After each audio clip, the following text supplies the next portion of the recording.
Madam ನಮಸ್ಕಾರ madam. ನಮಸ್ತೆ sir. ಏನಿಲ್ಲ 4 ವೀಲರ್ ಡ್ರೈವಿಂಗ್ ಕಲಿಬೇಕಾಯ್ತು. ಓಕೆ. ನನ್ನ ಹತ್ರ 7,000 ಆಯ್ತು ಮೇಡಮ್. ಸರ್ ಇವಾಗ 50% ಆಫರ್ ಇದೆ. 5,000 ರೂಪಾಯಿ ಕೊಡಿ ಸರ್. ಲೈಸೆನ್ಸ್ ವಿತ್ ಟ್ರೈನಿಂಗ್ ಎರಡೂ ಕೂಡ ಮಾಡ್ಕೊಡ್ತೀನಿ ಸರ್ ನಾನು. ಬರೀ 5,000ಕ್ಕೆ? ಹೌದು ಸರ್, 5,000 ರೂಪಾಯಿ ಕೊಟ್ರೆ ಲೈಸೆನ್ಸ್ ವಿತ್ ಟ್ರೈನಿಂಗ್ ಎರಡೂ ಕೂಡ ಮಾಡ್ಕೊಡ್ತೀನಿ ಸರ್. ಹಾಗೆ ನಮ್ಮ ವೈಫ್ 2 ವೀಲರ್ ಟ್ರೈನಿಂಗ್ ಕಲಿಬೇಕು, ಅವ್ರಿಗೆ ಸರ್ ಅದಕ್ಕೂ ಕೂಡ 50% ಇವಾಗ ಆಫರ್ ಇರೋದ್ರಿಂದ ಲೇಡೀಸ್ಗೂ ಅಷ್ಟೇನೆ 50%ಗೆ 5,000 ರೂಪಾಯಿ ಸರ್ ತಗೊಳ್ಳೋದು.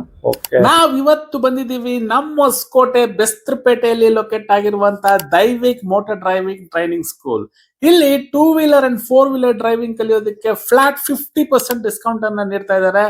10,000 ಇರುವಂತ MRP ಅನ್ನ ಜಸ್ಟ್ 5,000 ರುಪೀಸ್ಗೆ 2 ವೀಲರ್ ಇಲ್ಲ 4 ವೀಲರ್ ಡ್ರೈವಿಂಗ್ ಅನ್ನ ಹೇಳ್ಕೊಡ್ತಾರೆ. ನಿಮ್ಗೆ ಏನಾದ್ರೂ already 2 wheeler and 4 wheeler driving ಬರುತ್ತೆ, ಜಸ್ಟ್ ಲೈಸೆನ್ಸ್ ಮಾಡ್ಕೊಡಿ ಅಂದ್ರೆ 4,000 ರುಪೀಸ್ಗೆ ಮಾಡ್ಕೊಡ್ತಾರೆ. ಹಾಗೆ ಇಲ್ಲಿ ಲೇಡೀಸ್ಗೆ ಲೇಡೀಸ್ ಟ್ರೈನ್ ಅಪ್ ಮಾಡ್ತಾರೆ, ಜೆಂಟ್ಸ್ಗೆ ಜೆಂಟ್ಸ್ ಟ್ರೈನಿಂಗ್ ಹೇಳ್ಕೊಡ್ತಾರೆ. ಇನ್ಯಾಕ್ ತಡ, ಸ್ಕ್ರೀನ್ ಮೇಲೆ ಕಾಣಿಸ್ತಾ ಇರುವಂತ ಫೋನ್ ನಂಬರ್ಗೆ ಹಿಂದೆ ಕಾಲ್ ಮಾಡಿ. ಹಾಗೆ ನಿಮ್ಮ ಫ್ರೆಂಡ್ಸ್ ಅಂಡ್ ರಿಲೇಟಿವ್ಸ್ಗೆ ವಿಡಿಯೋ ಶೇರ್ ಮಾಡಿ, ನನ್ನ ಫಾಲೋ ಮಾಡೋದನ್ನ ಮರಿಬೇಡಿ.